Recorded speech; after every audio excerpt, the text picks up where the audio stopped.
Ladies and gentlemen, we have today NFL Pro Bowl kicker, formerly from the Cincinnati Bengals, Shayne Graham, on today. He's going to talk to us about the mindset of a kicker.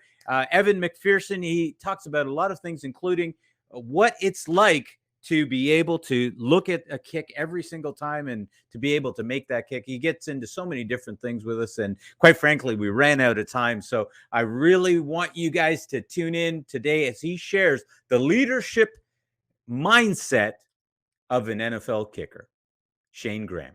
But let's get started. And I want to welcome you to the show, to the Leadership to Well podcast. My guest today, Shayne Graham. Shayne, thanks for coming on. Thank you for having me. Shayne, it is so exciting. I just want to preface why this is so exciting for me. You started playing for the Bengals in 2003. I started watching the Bengals in 2003. I started following the Bengals because Marvin Lewis came over and took over the Bengals. And up until that point, I was kind of going through different teams. I'm here from Canada, live in Canada. And so I got into the NFL by watching Doug Flutie from playing in the Canadian Football League go over to the Buffalo Bills and then San Diego Chargers. And then I watched Marvin come over to Cincinnati. And so now the other special thing was I had my first child in 2003. And so every Sunday, you named your child Shayne. She would be really upset if I did, but no, every Sunday I would be sitting because I found myself at home every more often than normal. I was there watching football every Sunday, and I got to really watch your career there with the Bengals, and it was really special because you were that was your. I mean, that was the highlight of your career. I mean, you went through so many years, but that was when you became elite. You became the All-Pro, an All-Pro. You were named to a Pro Bowl in 2005. I mean, you set all sorts of records. You set records for the Bengals. You have, I believe, 4 different records with the Bengals. And so those years, that was all you watching you win football games every Sunday. Well, I did bounce around a good bit.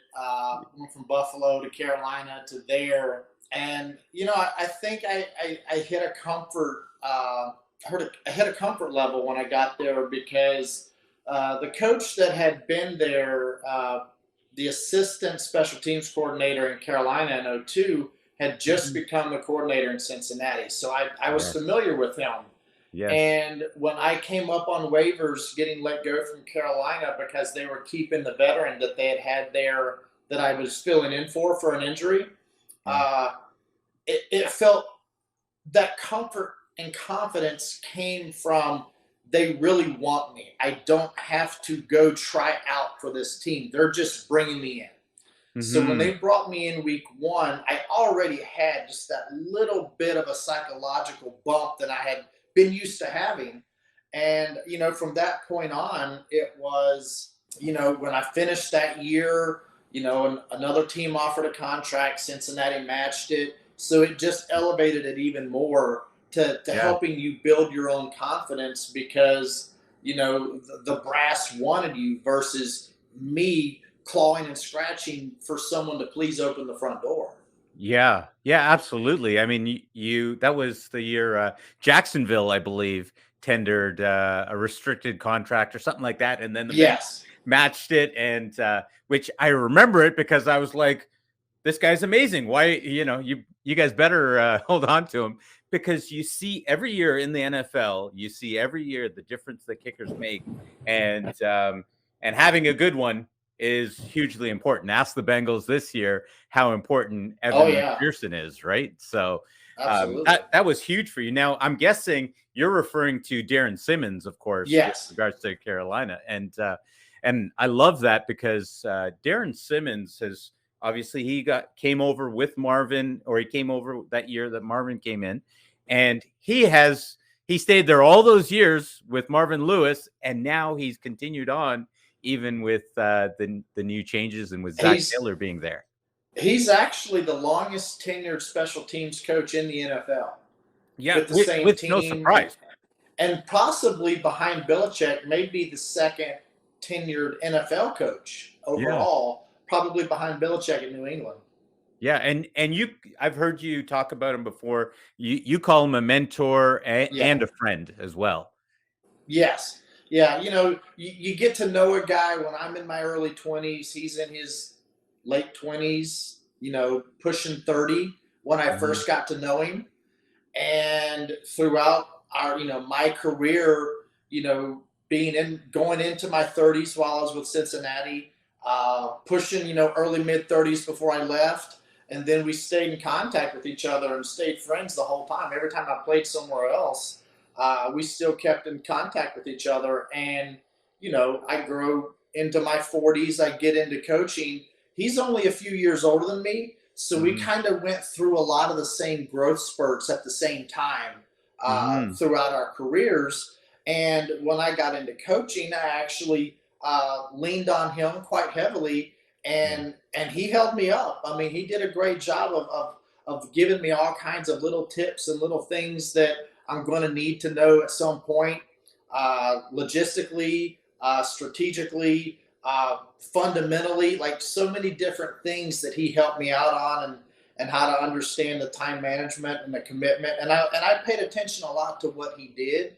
So Yeah. I can promise you, there's a lot of things that Evan heard Darren say to him during practice that he heard me saying verbatim, because there Yes. were things that I knew that those were things that Darren says, and they rubbed off on me because Right. I they all made sense. And especially the older I got, the more all of that stuff started to make even more sense to me. Mhm. So, basically, Evan got regurgitated Darren from me, and then he got to go get the real thing. Yeah, yeah, that's right. Well, I mean, Darren Simmons has been putting out top units every year for all these years. He's really been doing it at the highest level, and it didn't matter how many people he's had to interchange. He's continued to really produce on special teams, which I don't know if enough people give special teams the credit that it's really due, and he really has an eye for detail. But I want to come back to Darren again. I want to come back to Evan McPherson as well. Obviously, with the Super Bowl coming up this Sunday, and everyone's wondering about that. But before we get into that stuff, you played Pulaski County High School. Sorry, guys, if I in Dublin, Virginia, correct? Got that Yes. right? All right. And you have a record field goal there of a 54-yarder in 1995. You hit that. After all these years and all the amazing kicks that you've done, do you remember that one? I remember every kick I've ever kicked in a game in my life. Really? Yeah. And what is that, because you've watched them over again? What can you tell me, how why is it you remember It's every single it's kick? it's probably because before every kick, I probably visualize that kick 10 times every time. And when Yeah, I'm on the field, I actually visualize it twice. yeah. So before I kick it. So during that process, I don't know if it's just the constantly, recycling those images through my mind, but um, I can tell you my first field goal in high school was a 32-yarder from the right hash with 3 seconds left in the first half against Cave Spring in Roanoke, Virginia. Oh my goodness. I Okay, mean, now I that's just got to be remember both a so many blessing different and a things. curse. What's that? I said that's got to be both a blessing and a curse. It can be, because I learned to start blocking the memories of the misses. There are quite a few that still stand out. Mhm. There's obviously, kicks. I think it was a 39-yarder at the end of regulation against the Steelers in '06. That pretty painful. Yes. 46-yarder at the end of overtime against Philadelphia that Mhm. we missed, and we ended in a tie game. Uh, Yes. there was There's been, I'm not just going to keep reciting off all my misses now, Yeah, yeah, yeah. because let's remember there's a lot more makes. Yeah. But and there were plenty of game winners, but I remember those ones, and those all hurt. The moments when those happen, they hurt, and you have to find a way to either disguise it until you and almost fake that you're happy. Because Yeah. if you start showing signs of body language that you're distraught and you're messed up and you're whatever, then your team feeds off that energy. Then they don't believe in you because they can see you don't believe in yourself. Yeah. So, one thing I used to always do is no matter what happened when I missed, in the moment, you're going to have emotions and you're going to feel things, especially if the game's already over. You're going to feel those emotions all the way up to bedtime, and Mm-hmm. even in through that. But when it's your next time on the field, you've got to be right back on top of the mountain, ready to Yeah. go. Because if you're not stable, you'll fall right off the mountain again, and you won't be prepared mentally. Mm. Yeah.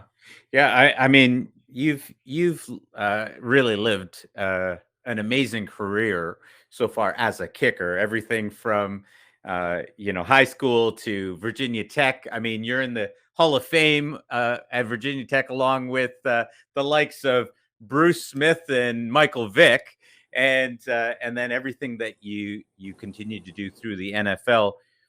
And one of the things that I find interesting for a kicker is that you can be on for other players, you can be on offense and people are watching you on offense.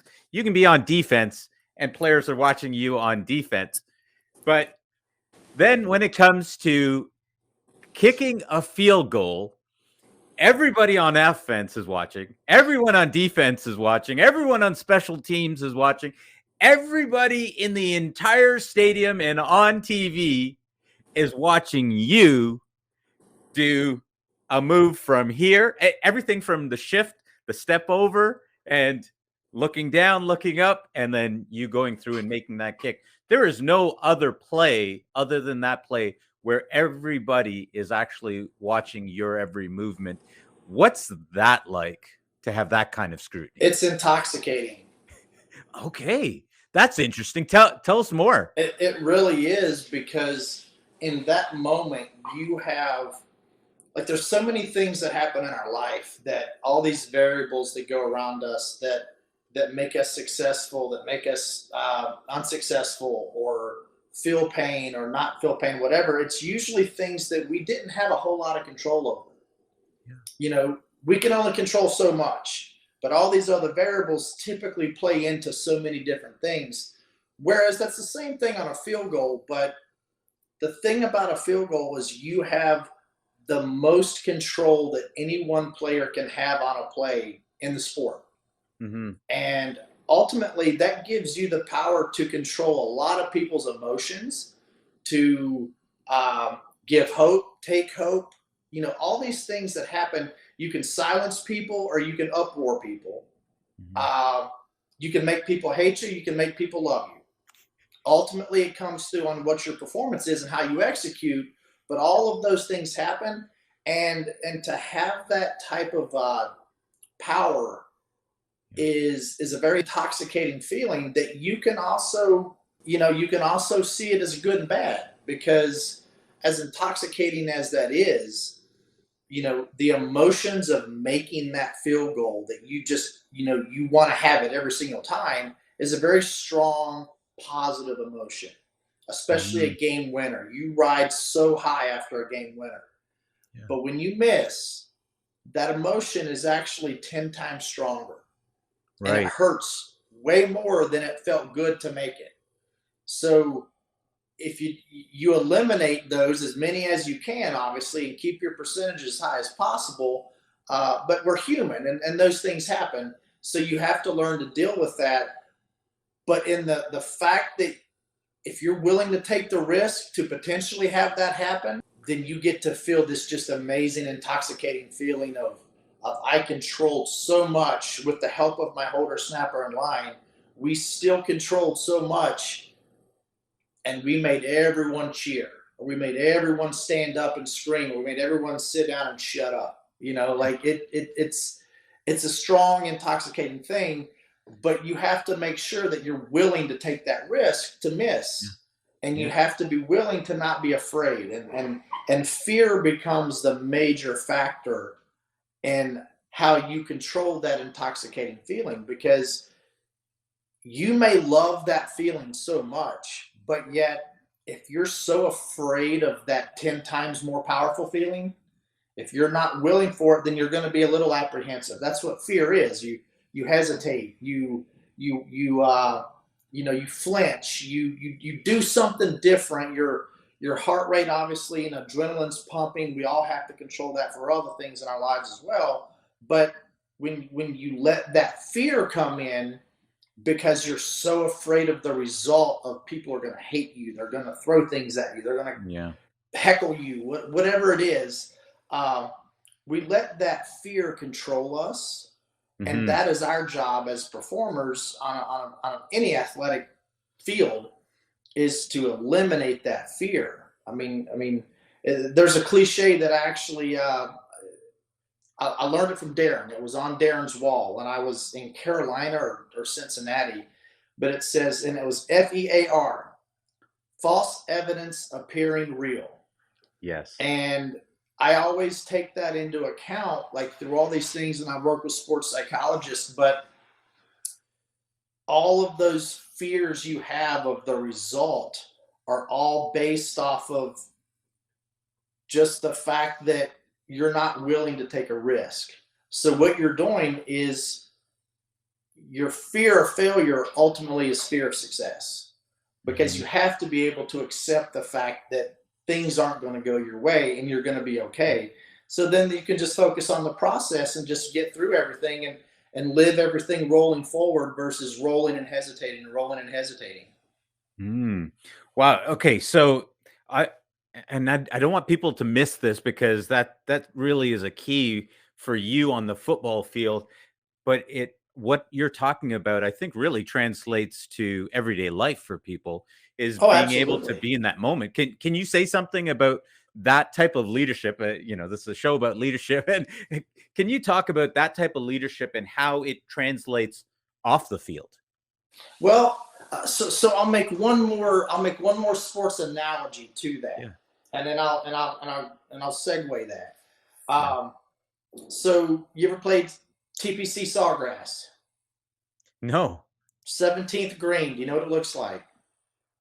Sawgrass? Sawgrass in Jacksonville, Florida. No. So okay, so this Okay. course, You got me. it has a Yeah. famous surrounded by water island green. Oh, yes. Okay, yes. Sorry, you got me. Okay, Okay, go for it. so you roll up to the tee box. Yeah. You see all this water around it. Yeah. You have in your bag one $10 Pro V1 golf ball, best golf ball you can have, Yeah. or whatever the best golf ball is. Yeah. Okay, and then you have a big bucket of scuffed up X out balls. You look back at that the green in the water. Which ball are you going to grab? Oh, yeah. Are we playing the game right now, or are We're, we we're, we're practicing? playing we're playing golf. Right. Oh, then I'm grabbing the best ball.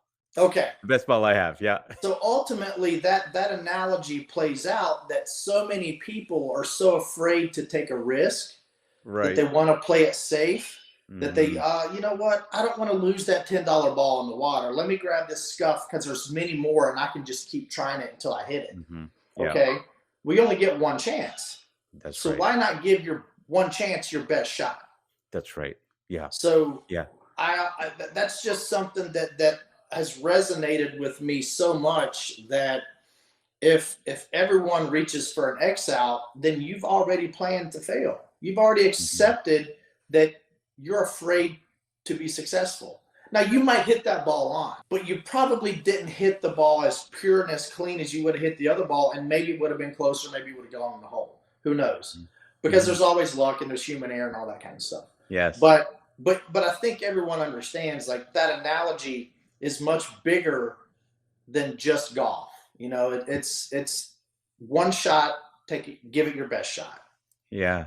Yeah, that's right. Well, it's That is so true, and I think something you've even talked about. I've heard you in past interviews where you talk about the confidence that a kicker has is not even necessarily in that kick that he's about to make. It's the confidence of the numerous number of kicks that he's made up until that point in practice over and over again. All those scuff balls that you put between the uprights, and now you're just coming out and you're doing the exact same thing. And so it's not really a question of trying to do something for the first time. You've already done this so many times that for some people, they may call it faith. For you, there is a real confidence there and a real expectation because you've done it so many times But over and over again. but ultimately, it still is faith, Yeah. because if you have faith in your process, and your process is so routine driven, that you have all these minute details that you just, like gears in a machine, they all have to turn on the gear. Okay, every one of those teeth hit on another gear because you are staying focused on the process.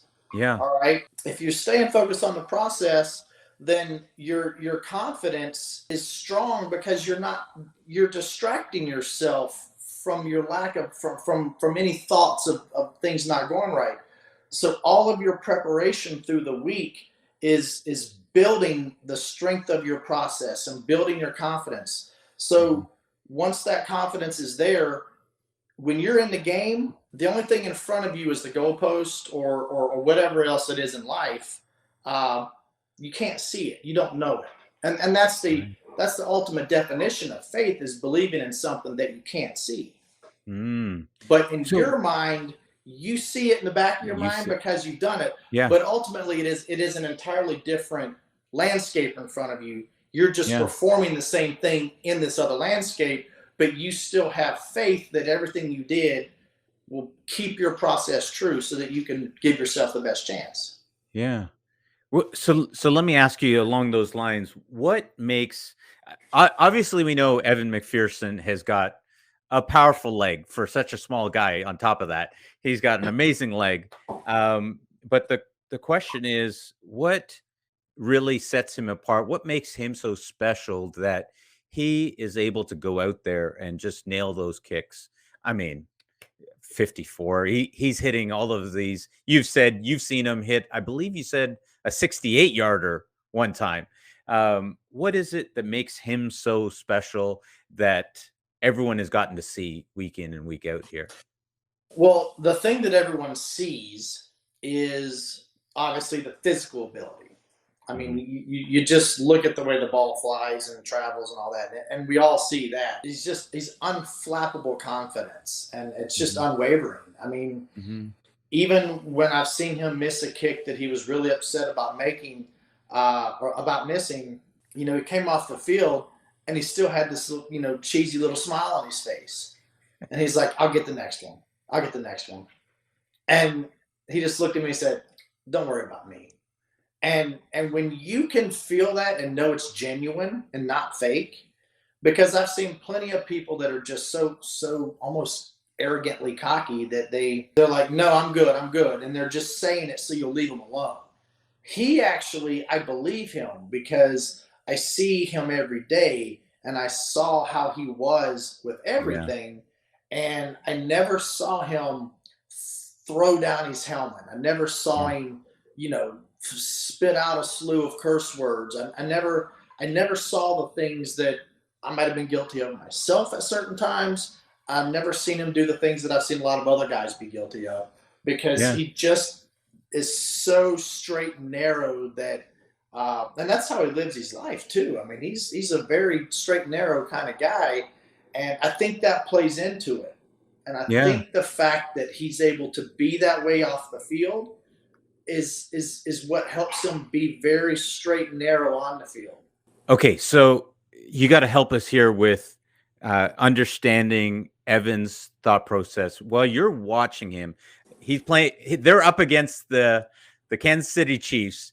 Everybody's terrified of the Chiefs. They're going toe to toe, and he's there to make the game-winning kick. Are you looking at him and thinking, like you've got to know what's going on in his head, right? He's focused on, and I wish I had one around me. I don't have one in here. All he's thinking about is that little conglomeration of the little nubs on the brown leather in the sweet spot of the ball.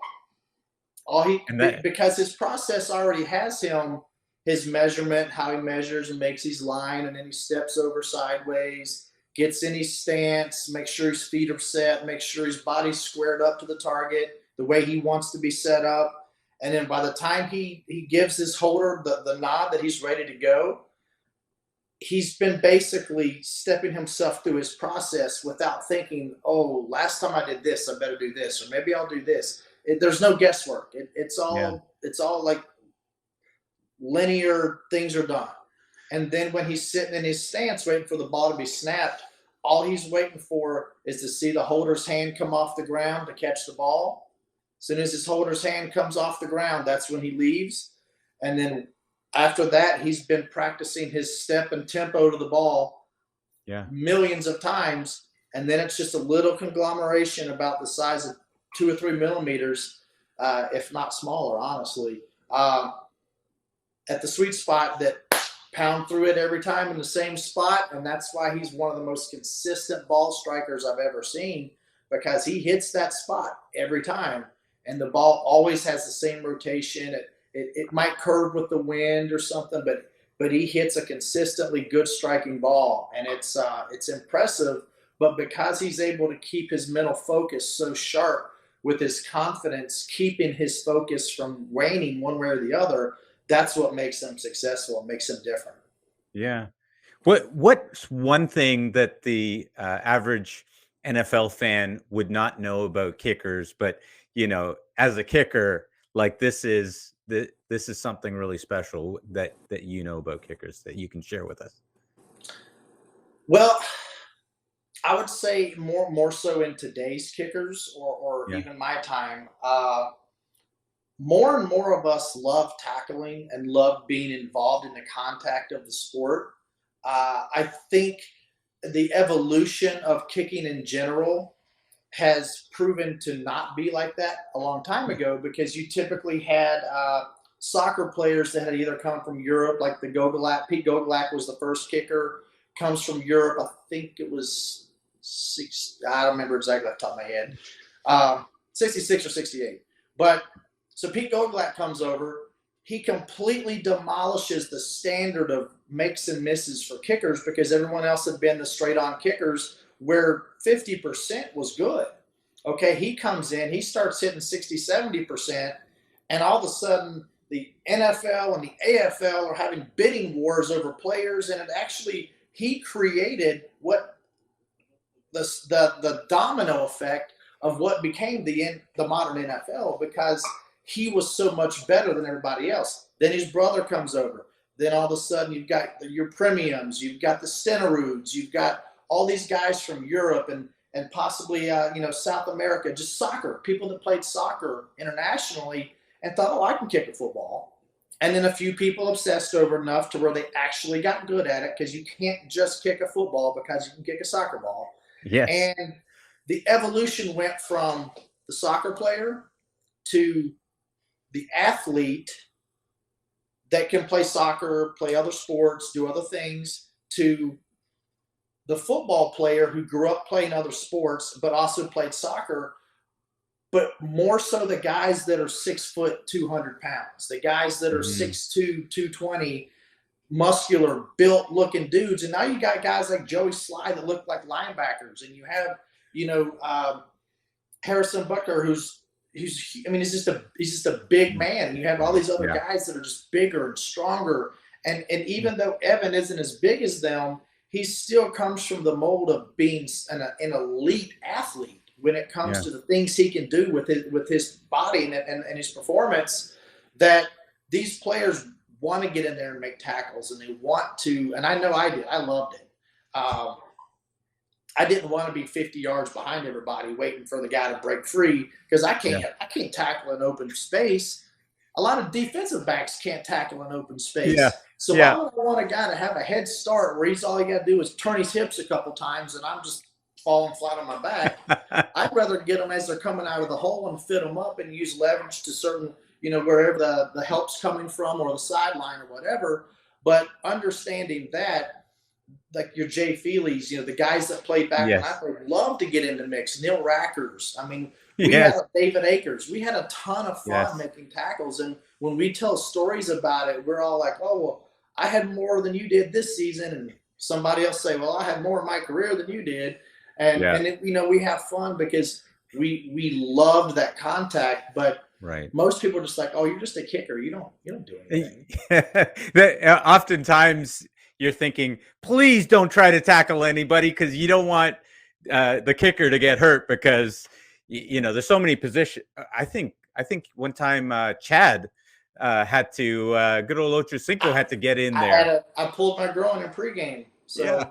He kicked, and it's the best kick he ever hit because he hit some in practice, and he had a little bit of a soccer background, but he hit the best one he's ever hit during that PAT at New England that year.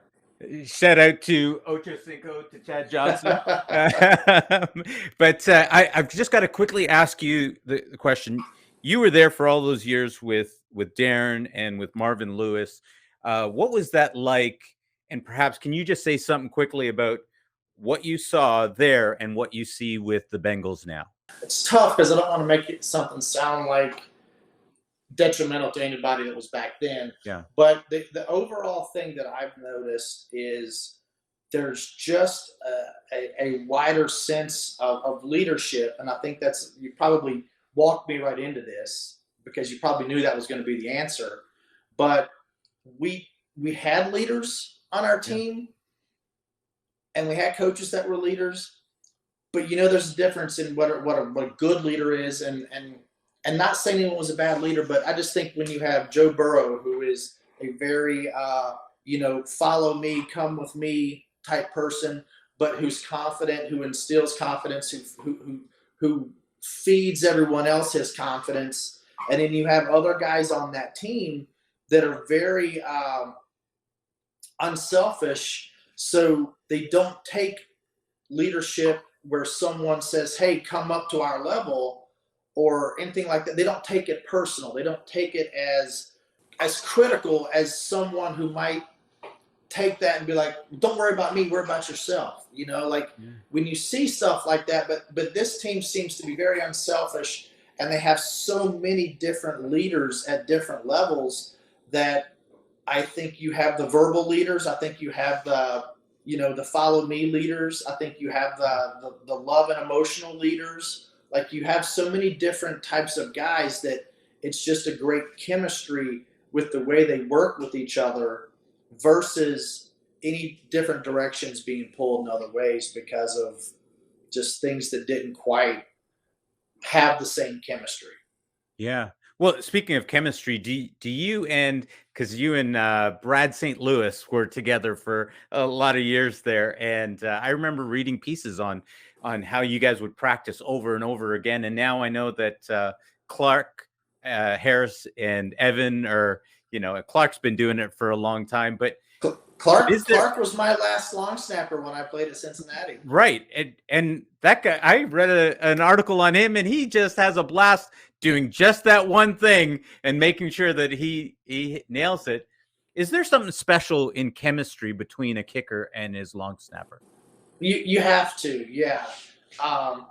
And your holder, whoever your holder may be, if it's the punter, if it's a backup quarterback, if you don't have that chemistry, it's hard to truly have trust and blind faith in their ability for you.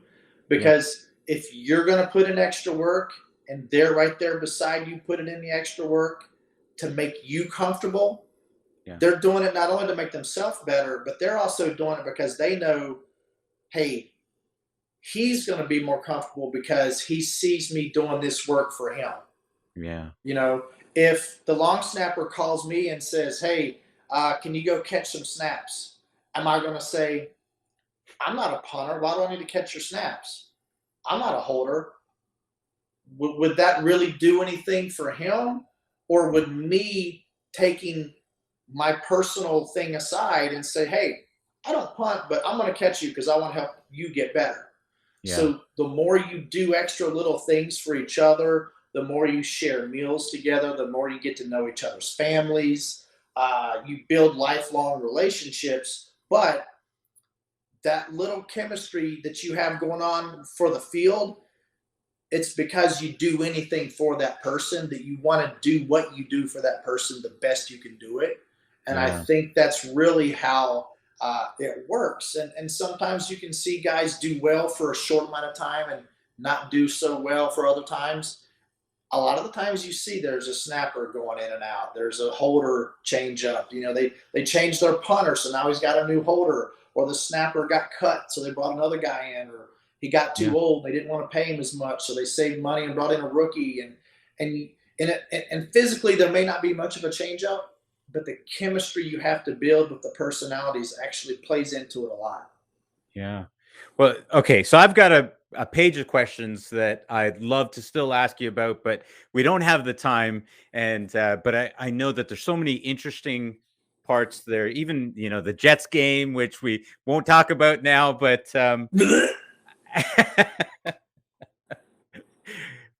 but I have to ask. Now you're a coach and a consultant as well. Can you just talk about what you're into now and what you enjoy about that? What inspires you about what you're up to these days?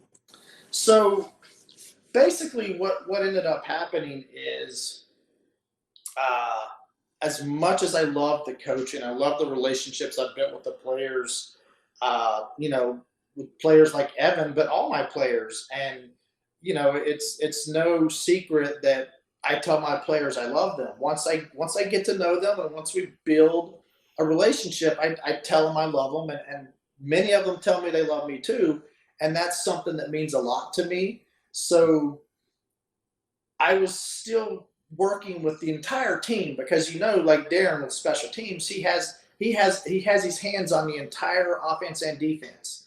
So I worked with the specialists during their off time, but during most of the time, I'm doing stuff with the entire team and everybody.